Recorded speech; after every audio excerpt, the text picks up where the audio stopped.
Good morning, friends. So this is your final notes for deposits. I've just kept it with your LDRs, last day notes के basis पे. Now let me just give you a briefing of the topic first. The deposits topic are containing actually five sections: section 73, section 74, section 75, 76, and 76A. However, 75 is not applicable for your examination, so you will be having 73, 74, 76 and 76A. Okay. Now I'll be giving the sessions on section wise, right? So it will be easier for you to refer later. तो पहला चीज है वो कोई section नहीं, वो definition रहेगा. That is definition of the word deposits. तो डिपॉजिट्स के सेक्शंस को समझने से पहले डिपॉजिट्स के सेक्शंस को समझने से पहले we need to understand what do you mean by the word deposit. Now what they have done is there were many companies like Sara Group, you had Kingfisher and all that, manipulating the accounts to a greater extent. So there are many people who should take monies and then they say, okay, it's not a share, it's not a debenture, it's not coming in the definition of debenture, so it's not a loan, etc. So what the government has done now in the new act, they have defined the word deposit as everything what is received by the company will be called as deposit. Now check it out the definition here. Any receipt of money by a company by way of a deposit or a loan in any other form. It means that even if you call it as loan, if you call it as deposit or you call it as any other name, if any money is received by the company, we call it as deposits. Deposit technically means a loan. Now what happens here is once they say that, it means everything what company receives is a deposit. Now whatever names you are getting the money, that's useless. The only thing important is whatever you receive is deposits. Now what happened कि अभी सबको deposit कैसे मानना चाहिए, तो what government did, they made a specific clarity कि what shall not be deposit. तो उल्टा कर दिया यहाँ पे, सब चीज डिपॉजिट है बट जो बोला है नहीं वो डिपॉजिट नहीं है. तो what happens now is deposits क्या नहीं है वो लिस्ट है, बाकी सब क्या रहेगा डिपॉजिट्स. तो क्या नहीं है देखते हैं.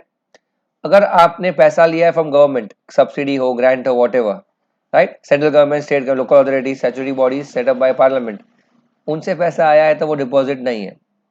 Number two, amount received from foreign government, कोई फॉरेन गवर्नमेंट्स ने आपको पैसा दिए, कोई फंड्स दिए, कोई हेल्प दी, सब्सिडी दी, वो डिपॉजिट नहीं है. Loan from banks, loan from PFIs, आपने बैंक से लोन दिया तो ऑफिशियली आपके पास चैनल है पैसा कहाँ से आ रहा है, तो उसको हम क्या नहीं मानेंगे, लोन फ्रॉम बैंक है तो फिर वो डिपॉजिट नहीं है. Loan from public financial institutions, again defined source जहाँ से पैसा आ रहा है, वो डिपॉजिट्स नहीं है. Amount received by issuing commercial papers are nothing but short term money landing instruments.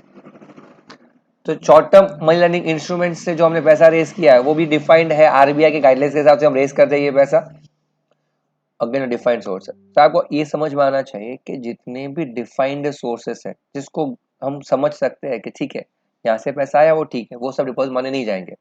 तो उसके अलावा आपने किसी दोस्त से पैसा ले लिया, किसी अननोन सोर्स से पैसा ले लिया, फ्रेंड्स, रिलेटिव्स या कोई भी पब्लिक से, तो फिर अब यहाँ पे डिफाइन नहीं होगा ना, वो सबको हम कहाँ मान रहे हैं, डिपॉजिट मान रहे हैं. आगे को क्या लिखा है, company to company, amount received by company from a company, not a deposit.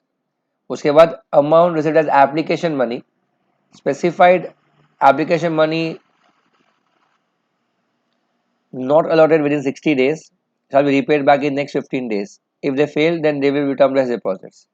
बहुत ही रेलेवेंट चीज़ है, अभी तक एग्जाम में पूछते नहीं है क्यों पता नहीं, but that is very important relevance coming up year. मान लीजिए आपने इक्विटी शेयर्स इशू नहीं करने थे, आपको सिर्फ पैसा चाहिए था, तो आपने क्या किया, आपने कहा एक काम कर, तू ऐसा बोल दे कि तूने मुझे एप्लीकेशन मनी दिया है, फिर मैं पैसा यूज कर लूंगा और मेरे बुक्स में क्या लिखा होगा कि वो एप्लीकेशन मनी था और एप्लीकेशन मनी ही रहेगा. तो 1 साल 2 साल आप उसको यही दिखाते थे. अभी लॉ ने क्या बोला कि ये उल्लू नहीं, मत अब मैं उल्लू मत बनाओ. अगर आपने एप्लीकेशन मनी किसी से लिया है तो आपको शेयर्स अलॉट करने चाहिए 60 डेज के अंदर, और अगर आपने रिसीट के 60 डेज के अंदर शेयर्स अलॉट नहीं किए तो आपको वो पैसा रीपे करना है नेक्स्ट 15 डेज के अंदर. और अगर वो 15 डेज में पैसा रीपे नहीं हुआ तो हमको उसको क्या मान लेंगे, हम उसको डिपॉजिट्स मान लेंगे। डिपॉजिट्स मानना मतलब क्या कि ऑफिशियली हम मानेंगे कि आपने एक्चुअली डिपॉजिट्स लिए हैं और डिपॉजिट्स लेने के बाद आपको जो रूल्स बनाए गए हैं टू टेक डिपॉजिट्स वो फॉलो करने पड़ेंगे, दैट इज सेक्शन 73 से सेक्शन 76 के रूल्स। ये कहता है amount received from a director,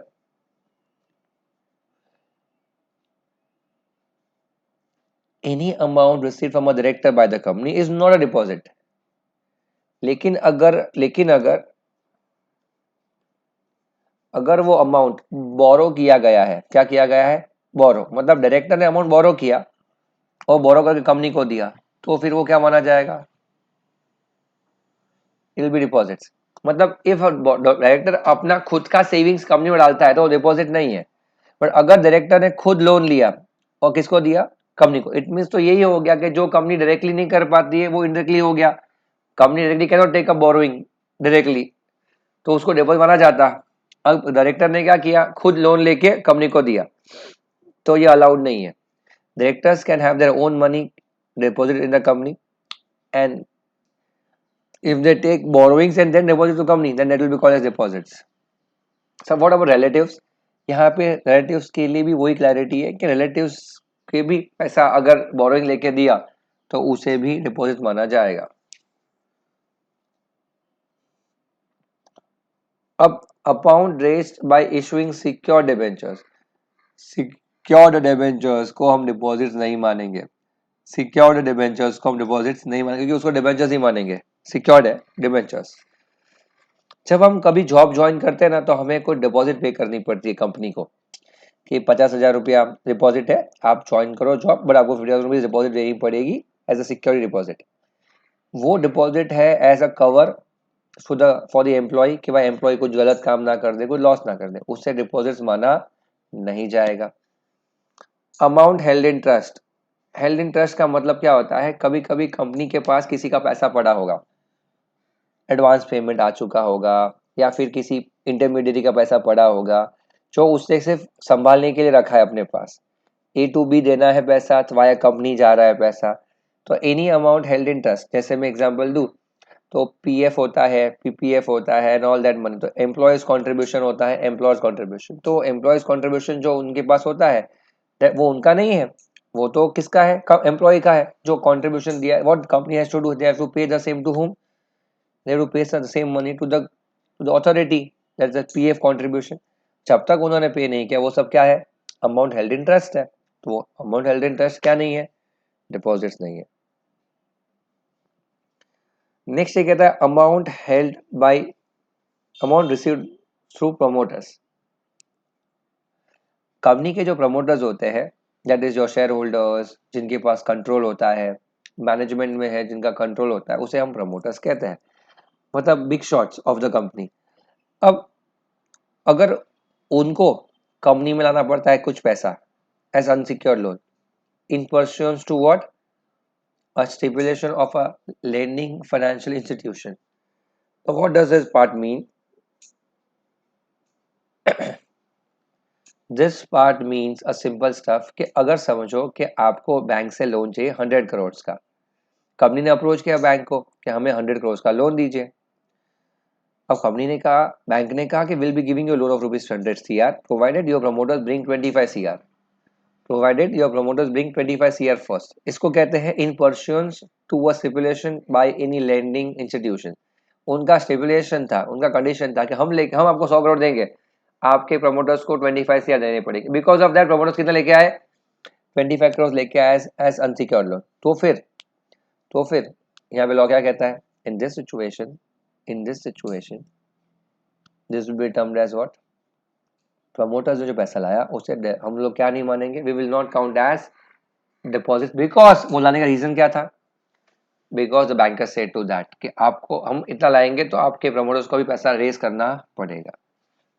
amount received in ordinary course of business, जब हम माल बेचते हैं ना तो पैसा आता है ना गुड्स बेचने पे, तो उन्होंने लिखा था in receipt of money deposit, लेकिन जो डिपॉजिट रेगुलर कोर्स में अपने बिजनेस से आते हैं पैसे, जैसे कि मोबाइल फोन बेच के पैसे आ रहे हैं, अगर मोबाइल की शॉप है तो, अगर ग्रॉसरी स्टोर है तो ग्रॉसरी से पैसे आ रहे हैं, तो जो आपका बिजनेस एक्टिविटी है उससे जो पैसा आ रहा है उसे हम क्या नहीं मानेंगे, उसे हम डिपॉजिट्स नहीं मानेंगे। फिर ये कहता है निधि कंपनी। निधि कंपनी का बिजनेस ही क्या होता है, मेंबर से पैसा लेना और उनको लेंड करना। तो उनका ऑर्डिनरी एक्टिविटी ये हो गया, तो उनसे जो पैसा आएगा उसको हम क्या नहीं मानेंगे, डिपॉजिट्स नहीं मानेंगे, क्योंकि उनका बिजनेस ही ये है। फिर amount received as advance provided it does not exceed the term of 5 years और द टर्म ऑफ वारंटी और maintenance contract which is less. ध्यान से पढ़ना इस चीज को, amount received as advance is not a deposit provided it does not exceed the term of 5 years or the term of warranty or maintenance whichever is less। Example देता हूँ, if I take a real example, मेरे घर पे Aquaguard वाला आया था कुछ दिनों पहले। नाउ ही सेज मी कि if you want to do our maintenance contract for 5 years you have to pay us around say 6 to 8 thousand rupees for 5 years। now when I pay that money to him, उसके books में तो आज ही आ गया 6,000 या 8,000 rupees, तो उसके books में आज आ गया। और वो सर्विस मुझे कितने दिन देने वाला है, 5 years तक देने वाला है फ्री सर्विस। तो कहना है सर उसके बुक्स में वो अमाउंट रिसीव्ड एज एडवांस हो गया, तो क्या एक्वागार्ड की जो भी कंपनी हो उसके लिए वो डिपॉजिट माना जाएगा, नहीं। It's an amount received as advance, ठीक है। For what, for warranty contract और मेंटेनेंस कॉन्ट्रैक्ट। बट इन्होंने क्या बोला है कि maximum term of warranty can never be exceeding 5 years।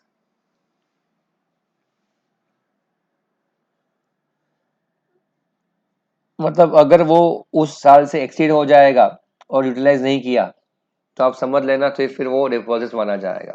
तो आपको उसे राइट ऑफ करना है in that period, that is 2 year 3 year etcetera, उसके बाद नहीं। मेरे केस में 5 years था, किसी में 2 year वारंटी होता है, किसी में 3 year। उसके लिए आपने पैसा दिया वारंटी के लिए। I took a laptop, I paid some some around 3,000 rupees for 2 year additional warranty। It's an 2,000 rupees paid more to the company, and 2,000 rupees are advanced because that they are going to give me service for the next 2 years more। That's called that advance, and that advance will not be called as deposits। Now amount received as advance for sale of immovable property, provided it is not refundable due to not having necessary approvals।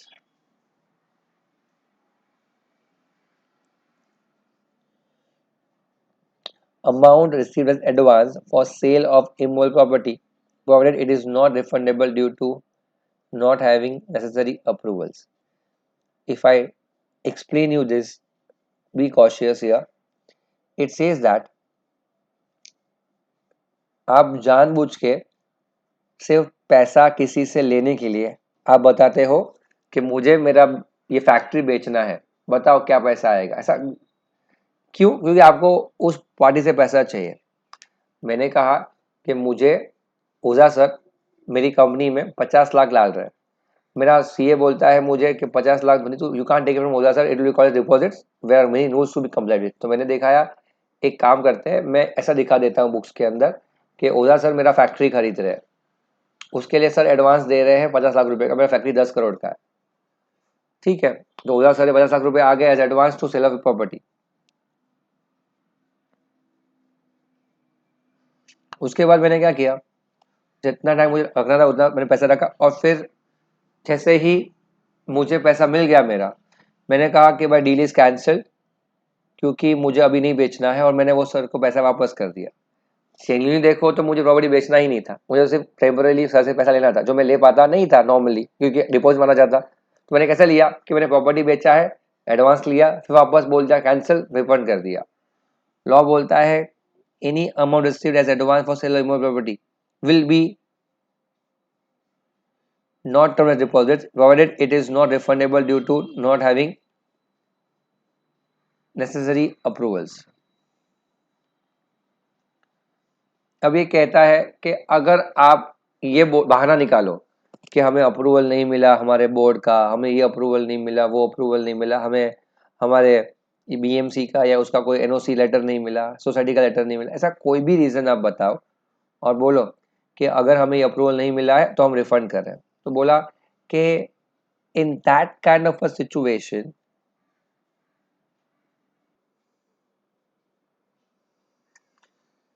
Sir मैं finally repeat करूँ तो आप सिर्फ इतना समझो कि अगर आपने प्रॉपर्टी को बेचने के लिए पैसा लिया, उसके बाद आप रिफंड कर दोगे ये बहाना निकाल के ये अप्रूवल्स नहीं थे तो वो नहीं चलेगा। तो फिर हम ये मान लेंगे वो डिपॉजिट ही था, आपने पैसा यूज करने के लिए रिसीव किया था, बेचने के लिए नहीं। इम्पोर्टेंट यहाँ पे ये है कि रिफंडेबल नहीं होना चाहिए, तो फिर आपका वो पैसा डिपॉजिट्स नहीं है, नहीं तो फिर वो डिपॉजिट्स माना जाएगा अगर वो अप्रूवल्स ना होने के कारण क्या हो जाए, रिफंडेबल हो जाए। फिर ये कहता है amount receive from a startup company. Startup company यानी क्या? स्टार्टअप कंपनी को डिफाइन किया गया है by government of India startup rules के हिसाब से। Anything using new kind of a venture is called a startup. अब एक स्टार्टअप कंपनी एक सिंगल ट्रांजेक्शन में 25 लाख रुपए रिसीव कर सकती है। For term should be how much? Maximum 5 years। तो ये पैसा लेना will not be termed as deposit. एक बेनिफिट दिया गया स्टार्टअप्स को कि आप पैसा रिसीव कर सकते हो, उसे हम क्या नहीं मानेंगे, 25 लाख का बेसिस पे उसे हम डिपॉजिट्स नहीं मानेंगे। आइए अब मैं आपको थोड़ा सा और एलॉबरेट कर रहा हूँ। हमने एक पहला पार्ट फिनिश कर दिया है, मैं इसको फेज वाइज जा रहा हूँ, so it's very easy to check it out again and again. The first phase was deposits. Now get you understand the basis now. Government is trying to make you understand that if you are receiving money, it has to be from a right source, and if the source is not identifiable, then we will call it as deposits, come what may happen. अब कोई भी source से पैसा लेके आओगे जो हमें पता भी नहीं होता, तो फिर भी हम उसको डिपॉजिट मानेंगे अगर वो कहीं पे भी कवर नहीं होता एक्सेप्शंस में। तो उन्होंने क्या बोल डेफिनेशन में क्या बोल दिया, जो भी आप चीज ले लोगे उसे हम डिपॉजिट्स मानेंगे। फिर डिपॉजिट मानने पे आपको डिपॉजिट्स के नॉर्म्स जो आगे लिखे गए हैं वो आपको फॉलो करने पड़ेंगे। लेकिन किसको हम डिपॉजिट नहीं मानेंगे वो भी हम बता देते हैं। तो यहाँ पे जो आपने लिस्ट पढ़ी, गाइडलाइंस पढ़ी, वो डिपॉजिट नहीं है। तो ये गाइडलाइंस जो डिपॉजिट नहीं है उसके लिए आपको क्या करना है, आपको कोई भी प्रोविजंस को कंप्लाई नहीं करना है अगर आप एक्सेप्शन में कवर हो रहे हो तो। लेकिन अगर यहाँ पे कवर नहीं हो रहे हो तो इनडायरेक्टली आप क्या माने जाओगे, डिपॉजिट माना जाएगा, and then everything will be applicable to that. तो ये पहला था amount received from government,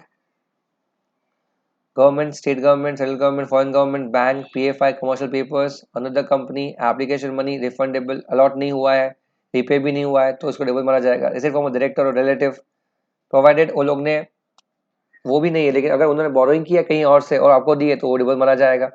secured debentures नहीं है डिपॉजिट, बट अनसिक्योर्ड होगा तो डिपॉजिट माना जाएगा। Employ deposits, employ secured deposit, it's not a deposit.